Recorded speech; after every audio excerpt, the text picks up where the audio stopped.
ዩቲናስ እና አዶናይ ምንድነው ያደረጉ ያሉት? ያልተጠበቀው የአዶናይና የዩቲናስ ጥምረት ጉዳዩ ምንድነው? በዚህም ጉዳይ ላይ እንግዲህ አዶናይ ምላሹን ሰጥቷል። በዚህም ጉዳይ ላይ እንግዲህ ጃኒ እያለቀሰች ሐሳቧን እየገለጸች ትገኛለች እየተባለ ነው። ምንድነው የሚለው ነገር አጠር አድርጌ ያቀርብላችኋለሁ። ሰላም፣ አዶናይ ይባላለሁ። የዓመቱ ምርጥ ኮላብ ይዤላችሁ መጥቻለሁ።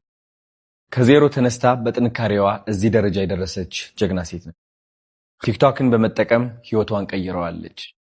ልክ እንደ ዩቲናስ ቲክቶክን ማሸነፍ የምትፈልጉ ከሆነ ከፊታችን ቅዳሜ ሰኔ 20 ወይም ደግሞ ጁን 27 አዶናይ ቲክቶክ አካዳሚ ይመረቃል።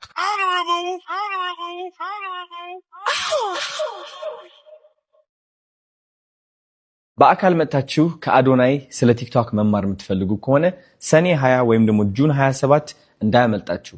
ቦታችሁ ለመያዝ ሊንክ ባዮ ላይ አለ።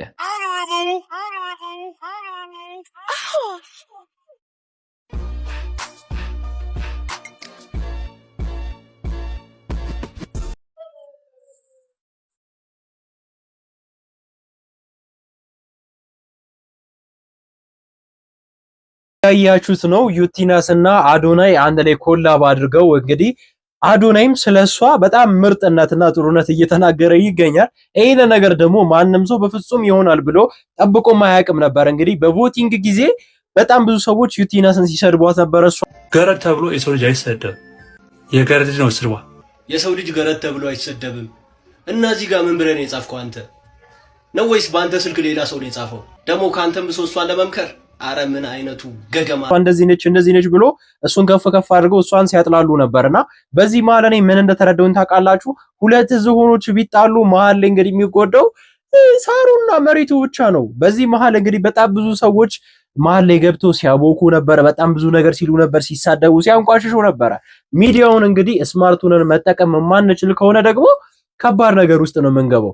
ከሱ ጋር እንግዲህ ገብታችሁ ስታሽቃብጡ በጣም ብዙ ነገር ስትሉ የነበራችሁ ሰዎች ምን ውስጥ ልትገቡ ነው? እንግዲህ ስለ ጃኒም ደግሞ በጣም ብዙ ሰዎች በኤአይ ፎቶ እያቀናበሩ ቪዲዮ እየሰሩ ምናምን ነገር እንደደበራትና ከሷ ጋር ደግሞ ከዩቲናስ ጋር አንድ ላይ ፍቅር እንደጀመሩ እያሰበች ነው ብለው በጣም ብዙ ሰዎች ቪዲዮ እየሰሩ ነበር። ይሄ ነገር ፍጹም ከእውነት የራቀ ነገር ነውና ጃኒ ምንም የተናገረችው ንግግር የለም፣ እሷም ያወራችው ነገር የለም። እንግዲህ የሁለቱን ጥምረት እንዴት አያችሁት? እኔ በጣም ነው የተመቸኝ። ይሄ ጥምረት እንግዲህ ከሌላ ሰዎችም ጋር አንድ ላይ ኮላብ ቢያደርጉ በጣም ጥሩ ነው ብዬ አስባለሁ። ያለንን እንግዲህ ሚዲያ በአሪፉ መንገድ ብንጠቀሙ ጥሩ ነው ብዬ አስባለሁ። ሐሳብ አስተያየታችሁን አጋሩበት፣ ሰብስክራይብ አድርጉ፣ ከተመቻችሁ ላይክ አድርጉ። ይህንን ቪዲዮ ላላየ ሰው ሼር ብታረጉ ይጠቅመዋል ብዬ አስባለሁ። ይመቻችሁ።